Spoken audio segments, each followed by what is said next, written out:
Welcome to Grab Your Gear. I am Joe here with Jack Windsor. 1 week after the election and lots to talk about. I'm sure you've been busy over at 98.9 The Answer with all the things that are going on, and especially at the Ohio Press Network, an outlet, of course, we partner with content with you at. Very pleased, getting some growth there. Yes, a lot of traction with, the election coverage certainly brought more eyeballs and listeners to the station. And, Ohio was really one of the points of focus throughout the country in that Sherrod Brown versus Bernie Moreno race. And then down the stretch, some Democrats delusionally believed that Trump might actually lose Ohio. Yes. And so, there was a well, lot they said that. They said that. The other thing is, your poll was the only one I heard in Ohio that actually hit. So we were close, about a week out from the election. Compared to everybody else. Oh, well, we looked. You were really the gold good. standard. We looked really good. We actually had Bernie down less than a point, but the margin of error was about 3. And so I carefully wrote, he could win between. You had him about 3 here. 2 to We talked. 3. You said he could be 3. And Trump could win by 9+, and Trump won by about 11.4, and Bernie, I think, just under 4, so 3 point something. So, did that surprise you? Which the Bernie. Trump didn't surprise me. The Bernie thing didn't surprise me, and here's why. Sherrod Brown made some comments previously about how he was in lockstep with Joe Biden. I think Sherrod Brown failed to get out in front of the camera and disassociate himself from a treacherous economy, an open border, and really some of the stuff, the social issue stuff that parents were pissed off about. As a dad of daughters, I don't want men playing sports with them, and I don't want them using the same bathrooms. All of those things. And then Bernie had some fantastic grassroots support throughout the state. There was a lot of concern that because Sherrod was up so early, trying to paint a negative picture of Bernie, that it might be too much. But the ground game from organizations like Americans for Prosperity, Turning Point America, I think was another one. It made a difference. So a couple things. Culture became a bigger issue than I think anybody anticipated, because exactly what you said, a lot of dads, no matter what their political affiliation was, were not going to have their daughters peeing next to boys. That's right. And we now know that puberty blockers, cross-sex hormones, cutting off healthy body parts, if you're a reasonable, fair-minded person, the information is out there. And if you look for it, you can see, wow, this is kind of pseudoscience and it's concocted medicine, and it actually has a negative impact, and it's being sold as something that's going to save my kid that's struggling with gender dysphoria, and the reality is it might have the opposite effect. So that does make a difference. Okay, so before we go and take a look at down the road over the next 2 years, I want to ask you about reflecting on some things. So did the Joe Rogan endorsement, do you think, mean anything? And did he make traditional media a thing of the past almost all in 3 hours? Yes.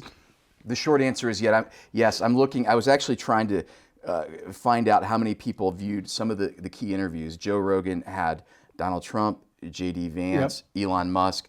And before he had those folks, he had about 17 million subscribers. Now he has 18.4 million. Well, that's a pretty big jump. Picked a million up.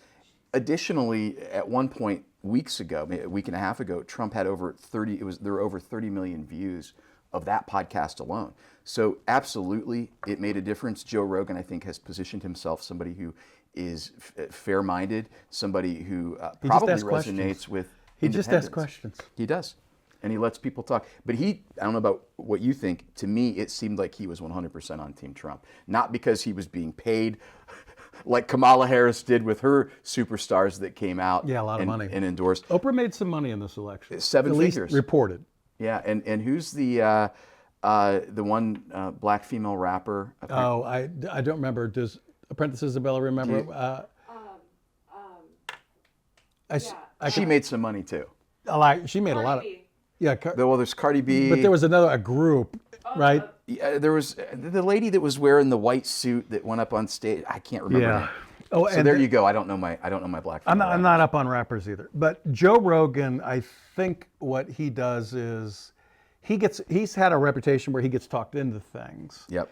But sometimes I think that gets confused with just being inquisitive. I really do. I think he's open to things. Like, he was one of the first ones to really bring people on about UFOs even and really take them seriously, stuff like that. Absolutely. And, if you watch the Trump interview, he's very cognizant of the fact, actually even I think at one point says to Trump, we've got some climate issues. I mean, he's not backing down from that. A lot of people look at Republicans and go, they're climate deniers. And he says, well, we have some, and Trump said, well, we want the cleanest air and the cleanest water in the world, and we have it, and we're going to continue with that. So, Joe Rogan, I think, is very fair-minded. I think he appeals to independent voters. He appeals to male voters. And I think that is huge, because Tim Walz was recruited, I think it was a terrible pick, by the way, by Kamala Harris, because they felt that he would be the guy, the former football coach, that would appeal to these Midwestern men, and that fell flat. I think two of the biggest losers are 60 Minutes and Rachel Maddow. Oh, 100%.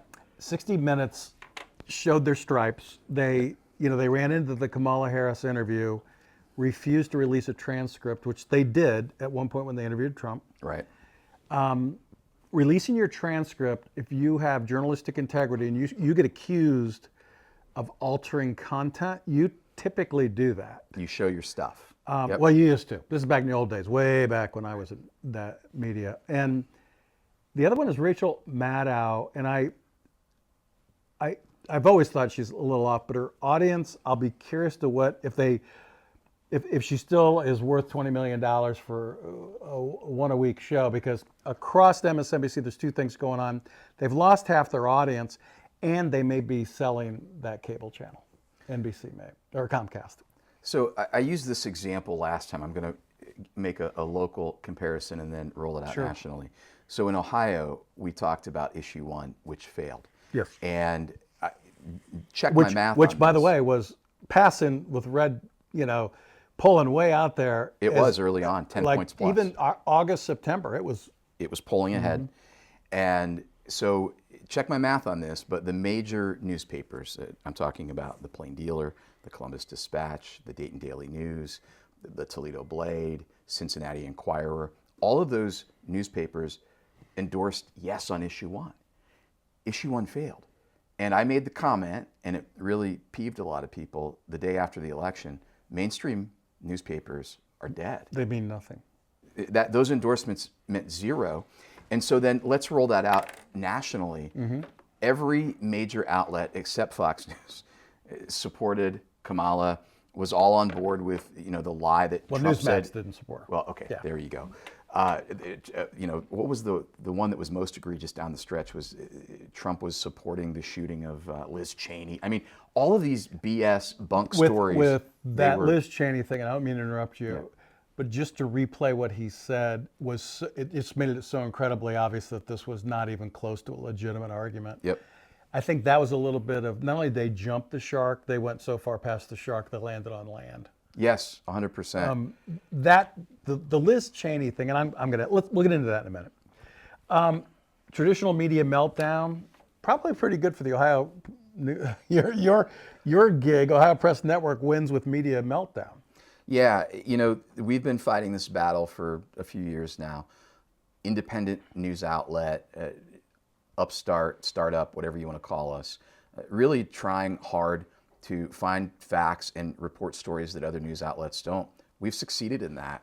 And on a national level, if I were an entrepreneur, and I am, yes, looking at opportunities in the marketplace right now, independent media outlets, I think, have a tremendous opportunity. Because I would wonder, I was going to say this earlier, MSNBC, CNN, you pick your poison. The View, how many people consuming that information are actually laughing? See, I only think people see The View when conservatives replay it. I think so too. I think they get more of a bump from people just showing the absurdity of it, because you can't. I just have a hard time believing that's appointment viewing for anybody. And they would always say it's for white women, suburban white women. Trump won suburban white women. Yeah. Well, and then of course they jumped the shark, because wasn't it on that? No, maybe it was CNN who said, "Well, yeah, he won white women, but uneducated white women, Joe." It's the uneducated folks who are voting for Trump. Normally, you got to go to Mark Cuban to get that kind of feedback. Oh, I can't wait to talk about his comments. Sherrod Brown, the future. Let's go back to Ohio real quick. One last thing on Bernie Moreno. What do you expect the immediate effect of a guy like Bernie Moreno? Flips a seat. I mean, he's got to push Trump agenda, right? He has to push. Which is his agenda, I guess, to be fair. Yeah, I think that Well, first of all, I think that Bernie's win is a seminal moment in the Buckeye State. I've said for a couple of years now, there are two people who have the most durable brands in politics in Ohio, Mike DeWine and Sherrod Brown.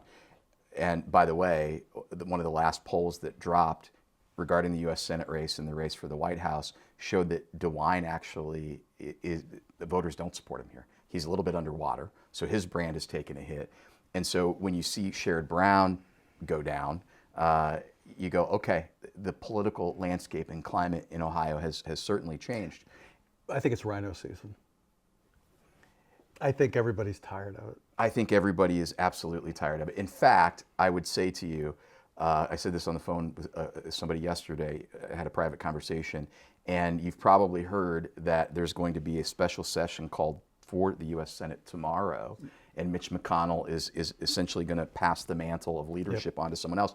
4 years ago, that would have been a non-starter. Yep. Now, I can't tell you how many email messages I've received in the past 24 hours going, who do we write? Who do we talk to? Because if they're going to put a rhino in that leadership position, we're going to raise all kinds of hell. See, Washington, if you've worked there, been there, and spent any time there, they are the last ones to catch up with what's going on in the country. Yes, I would agree with that. Them, and right behind them is the media. Well, and let's be real clear though too. Cap Square in Columbus is very similar. I can't tell you the number of conversations I've had where there are people who kind of live and breathe Cap Square, and they think that they know what's going on, and they think that they know what voters want. But when you go out and talk to voters, sometimes that story is way different than the one being told. I got invited to a big fundraiser. It's a black tie thing next month, and a year ago I would have probably gone because it would be good to communicate. Now I'm starting to look at those things and wonder if it's worth it. Meeting people and connecting with people, I think, is always. But it's the buy and influence thing. I think we can go around that. I think the needing to give a lot of money, and I say that based on the election spending. Yeah. She spent $200 million more than she had, and he spent what, $500 million? Mm-hmm. I mean, it was incredible what they did with so much less. Yeah. And then you'd mentioned it earlier, but then you look at buying celebrity endorsement. I think, it's too bad we didn't hear about that before the vote, because I think it actually could have hurt them even more. But to have to pay for concerts, did Vivek Ramaswamy take a check to go out and talk for Trump? Did any of the people that endorsed him? I mean, it's just, what a different world. It's a totally different world. Two different, totally different worlds. Well, one, we've talked about this before, and I think you said this, and you're right. Central Casting made the call. Yes. Kamala was going to be the actor. It was and they bought and paid for people to endorse. They bought and paid for crowds. And I'm going to say this, and it's going to be offensive to some MAGA Republicans, but let's not pretend it's 2016 anymore. Correct. Going to a Trump rally, if you've been to one, you've been to all of them. Mm-hmm. He says, and actually I'm going to use that as a praise for him. He says things that are very similar because his policies and his America First agenda are very consistent. But when you go to a Trump rally, it's not like you're hearing something for the first time. So the fact that he's still drawing crowds and he's not paying people to be there, I think speaks volumes. And I always say this, imagine if money was spent on the Republican side that was spent on the Democrat side. Imagine if the press was in the tank for Republicans the way the press is in the tank for Democrats. They wouldn't have a party. No, you're correct. You're correct. Who replaces JD Vance? That is the question of the week. But you're going to tell us here now. Yeah. So yesterday I released a video and I said that Congressman Mike Carey is the guy that's in the pole position, the number one seed, for a couple of reasons. One, he has Trump cred because Trump has endorsed him recently when he was running for Congress. And then he also plays well with what we would call the rhino establishment. Here's who I think is actually in the pole position today, Jane Timken. I think Mike DeWine is completely enamored with. If you've looked at his administrations over the years, he loves to surround himself with women. I think this is about a legacy appointment for him. I think he would love to be the guy who appoints a female to the United States Senate. And so I think what you have right now is you have some clashing going on, I think. So who is she, first of all? Jane Timken is, she married into the Timken family, and I'm not taking... Which Timken is a big ball bearing manufacturer. Yep. So like Stark County, Akron, Canton area of Ohio, extremely wealthy family. They've contributed handsomely to the GOP for decades. But Jane, on her own account, is, I believe, a Harvard Law grad, very smart woman who raised a crap ton of money for the Ohio Republican Party when she was in that position. Now, interesting point about Jane Timken that very few people remember. This is way in the weeds in Ohio politics, but there was a guy who was leading the Ohio Republican Party at one time by the name of Matt Borges.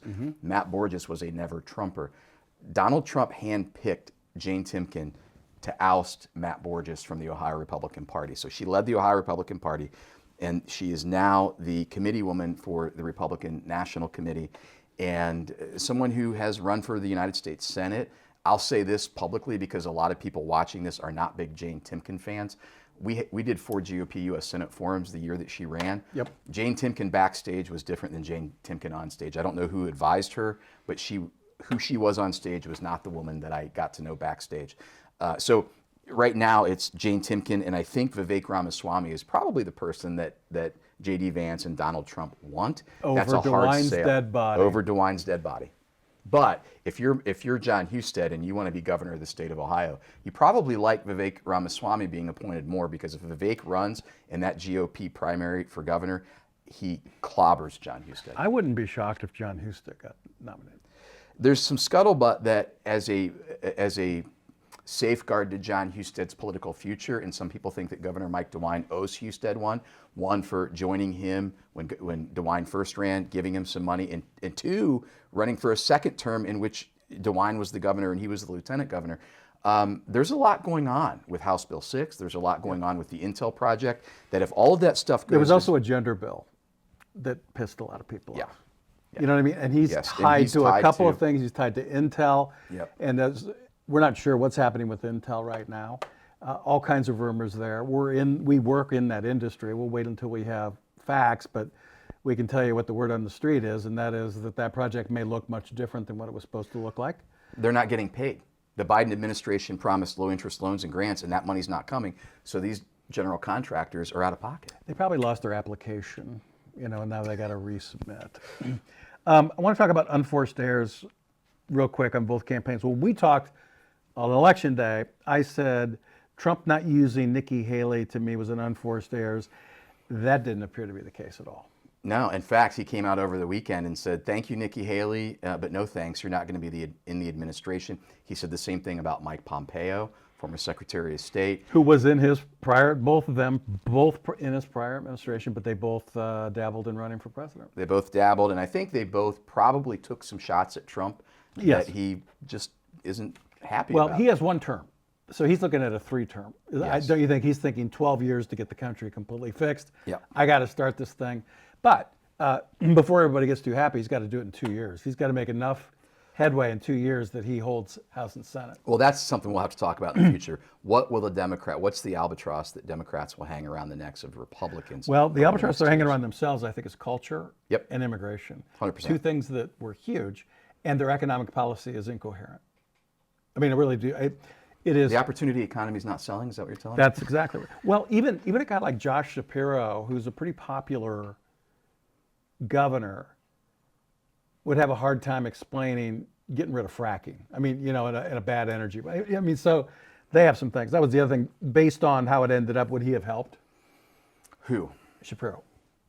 I think he would have helped. He would have given them Pennsylvania. It would have given them Pennsylvania, which would have So he given them a won fighter's 6 chance. So it would have been 6 out of 7. Which means they would have had to recount. But look, she's down still, was it 3 to 4 million in the popular vote? The biggest thing about this that shocked me was that Trump took the popular vote by, not only that he took it, but the margin, which means you had a pretty alienated blue state, big cities. So when you look at the city of Chicago, for example, I have family lives there, not real conservative people, but they want immigration reform on the Miracle Mile. Who doesn't?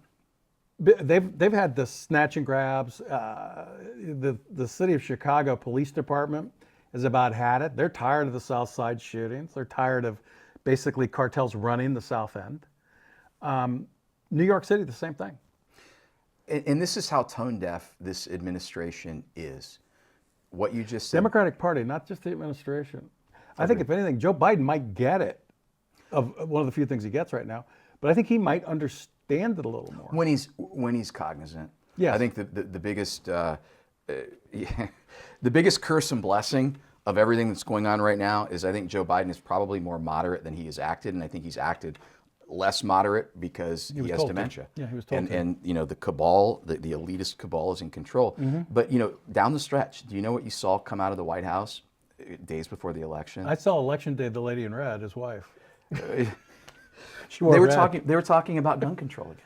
Yeah. And I look at it and I go, you have an open border. You have Chicago, which guns, you can't have guns. And the murder rate with guns there is off the charts. So, I mean, completely disconnected, completely tone deaf. Okay, so we were on Election Day. I said, and my head tells me Trump, my heart tells me there will be unrest, chaos, backlash. Trump did win, and the backlash, do you just think America said, we're not doing it? And they just didn't have the energy or the numbers to create the unrest that a lot of them alluded to. I mean, there was a congressman who talked about that there would be civil unrest. I mean, a number of them. Didn't happen. Well, I'm going to use his phrase. It was too big to rig.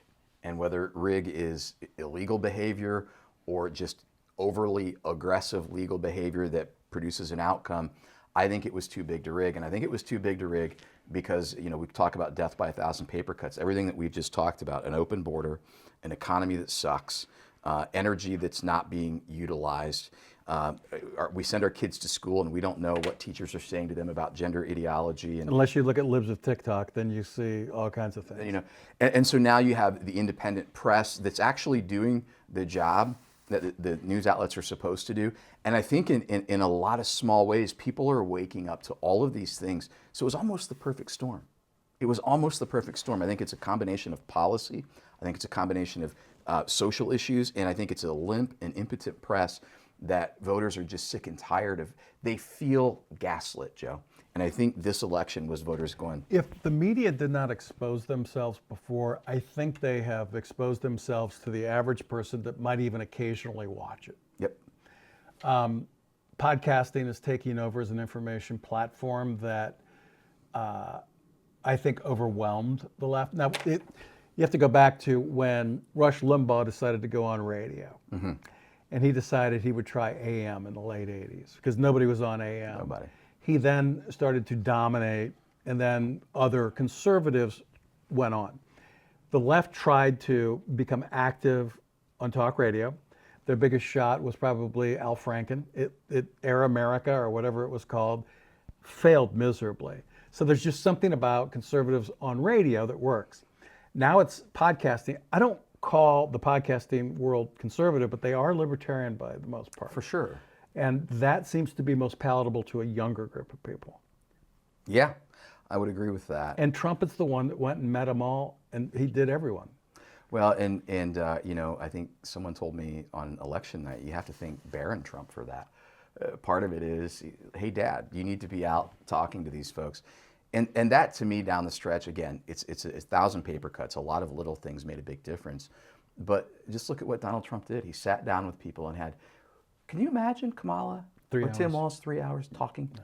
I mean, it would be comedic relief. The interesting thing, do you think she, the terms for Joe Rogan had to go to her, had to be an hour, and they also asked if it could be edited. Do you think she did that so she? Yes. Yeah, she didn't want to be interviewed. Didn't want to be interviewed.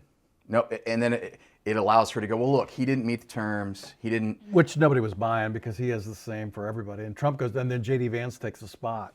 Yeah. And he was down there for 4 hours. 4 hours.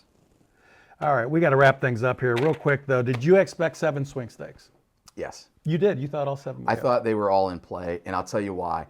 I thought it, and then Ohio is one of those states, Joe, one of the few states. Indiana is one of them, too. In fact, Indiana was the first state called election night because both states do this. They take their early vote, yes, and they put it out first. Yep. And so when I saw the numbers come in, they're good at math. When I saw the numbers come in, I went, holy smokes, Trump is this close. Trump is now tied, and Bernie's down this much. And I remember thinking, and I was running the numbers, I'm like, if Trump might win by 12, and it ended up about 11 and a half, and then I did that math in my head and went, okay, if Trump wins by 12, that means his support in the Buckeye state, which, by the way, attracted $40 million of liberal dark money for one of their constitutional amendments. So there was a lot of liberalizing going on here, if that's a word. I went, okay, if his support went up 50% in the Buckeye State from 2016 to 2020 to 2024, you can't tell me that that doesn't have an impact on Michigan, Pennsylvania, Wisconsin. And I remember when those numbers came in, I'm like, he's going to win this effing thing. I noticed, I think what caught my attention was you could tell the depression over CNN and MSNBC when they came to the realization that the big cities in blue states were not coming in. The margin was shrinking. Philadelphia was a big, Yep. oh crap moment. And yeah. you know, where's massive immigration and crime? You go, people eventually go, can't do it anymore. Can I ask you a question? I know we're short on time. Do you think that accounts for the drop off in 10 or 11 million votes that the Democrats Yeah, got I think in people 2024? stopped, just decided not to vote, and I think other people started to say, I am not political anymore. I think that if the Republican Party makes the mistakes and thinks they won the election, I think they're going to have a rude awakening in 2 years. Yes. This was a movement. Donald Trump is a movement. It's populist. That's what happened. Yeah. And it's more than a populist. It's a populist with a certain tone that people go, I'm tired of getting run over. Do you know who I think embodies that the best? Do you remember Vivek Ramaswamy's RNC speech? Yes. If you want to stick it to the man, Yeah. that's what this is. This is sticking it to the man. A lot of people think Vivek's the man. But I get it. Conversation for another day. Yeah, I mean, obviously, done very well and all of that. As wealthy as Trump is, and it is, people still related to him. The masterstroke was McDonald's and garbage truck. I mean, can you do anything more? Oh, And he felt comfortable at him. I mean, it looked like he was actually trying to do a good job. Well, and not only that, so that was pre-election. You have McDonald's, you have garbage truck. Yep. Effective and master. I mean, his troll game is master level. Yes. And then, by the way, he wins, and what does he do? Because he doesn't surround himself with strong, intelligent women. He appoints Susie Wiles as the White House chief of staff, first female chief of staff in White House. And more history. importantly, Pat Summerall's daughter. That's exactly right. Former football player turned broadcaster. The best. Him and John Madden had a career. Okay, so that's it. We will be back here next week. Jack, thanks for being with us. Catch Jack on 98.9 The Answer in Columbus, Ohio. Also, you can catch his podcast wherever you get a podcast. Jack is with the Ohio Press Network, the founder, managing editor, and then probably head of subscriptions and everything else there. So check it out. Support the Ohio Press Network. We are continuing to work with them, helping them with their video. And so together, it'll be interesting. Next 2 years to me are going to be really important. Pivotal. I think it's going to be important to be accurate in reporting. I think people have left what used to be the mainstream media. I don't even know if that's a word anymore. And it's going to be outlets like Ohio Press Network, Grab Your Gear Network. Yes. That's going to be important because at the end of the day, the people who won the election were the people who got up and went to work every day. And that's who we play to. So, Jack, thanks for your time. Thanks, Apprentice Isabella. This is Grab Your Gear. I'm Joe. We will catch you next week.